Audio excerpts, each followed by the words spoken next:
Hello everyone, welcome to Elliott Wave Forex.com YouTube channel. Today is Friday, July the 19th, and the chart of the day for today is S&P 500 E-mini futures ES 60 minutes time frame.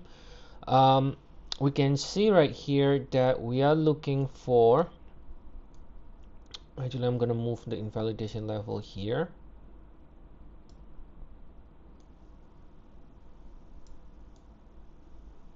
Okay.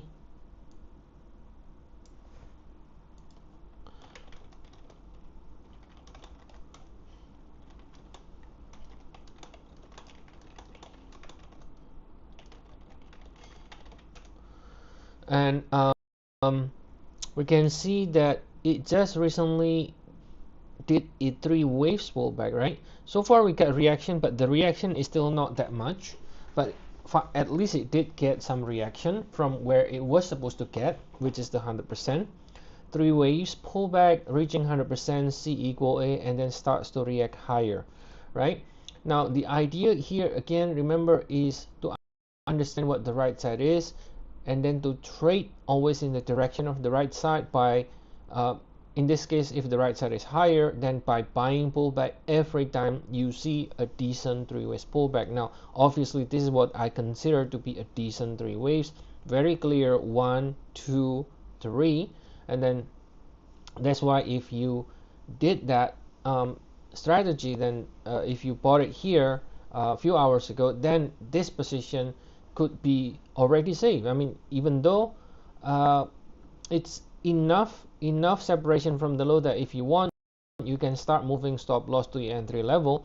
And in this case, in this way, it doesn't matter what the next few hours gonna do. Let's say if it continues to go down again and extends lower into a bigger correction, then there is nothing to lose, since you have already protected yourself by buying it at the right level and immediately moving stop loss when you got some sort of reaction like what we see here. Okay, so for now we are calling it higher, but again, once you've seen the reaction, the problem is once you've seen the reaction, guys, it has to break above the previous peak, because until it breaks above the previous peak, it can always do a bigger, what we call a WXY, a double zigzag, right? And that's what a lot of people don't understand, is they think the chart is just one possible way. No, there are multiple possible way, right?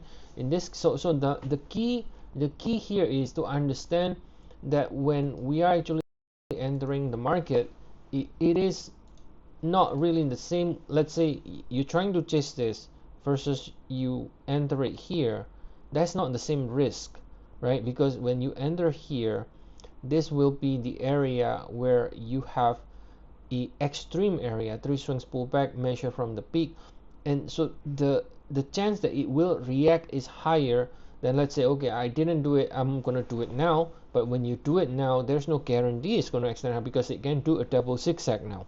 Okay, so that's the difference of understanding where you should be entering the market.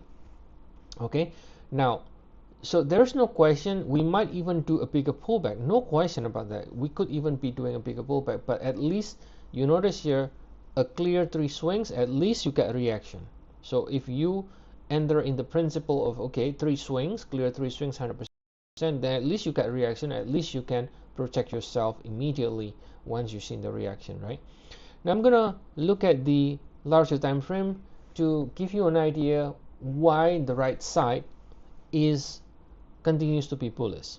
Okay, so if I zoom out, here is the weekly. Here's the weekly.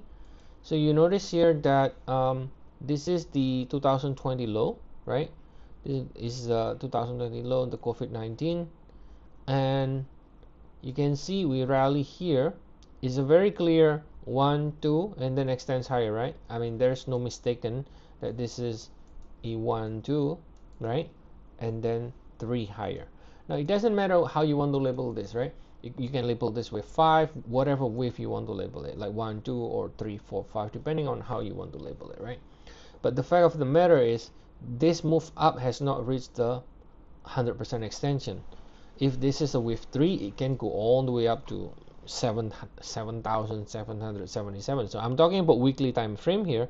Now of course that will take years, right? It's not going to be like in a week we're going to reach 7777, right? So so here we got this incomplete high sequence that at minimum should be reaching ideally the 100%, which is 6,140. We are nowhere near this level, and so based on that, there is no question what the right side is. The right side is always going to be bullish.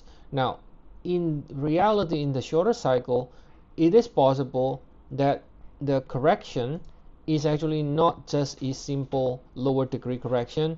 It could be doing a bigger degree correction. Let me give you an example. For example, this you can label this, for example, hypothetically, right? 1 2 3 4, and then now let's say we're in the wave 5, right? So this could be 1 or 5. So in other words, this, I'm talking about this cycle. This cycle here could be ending. Let me highlight it in red. This cycle could be ending, for example. And so if that's the case, then you're going to be correcting this entire rally, which will not end just with a simple 3 swings pullback that you see in the 1 hour, right? It won't end like this, because if you're correcting this entire move, the red rally here, then you could possibly be doing something like this, a bigger 3 waves like this to correct this entire red rally here before it extends higher. Again, a larger degree correction is always a possibility, right? And that's the thing, that it could change, and we are not 100% going to be always correct in predicting what the degree of the correction is. But the right side, it won't change, right? The right side won't change. The right side still remains bullish no matter what degree are we correcting, right?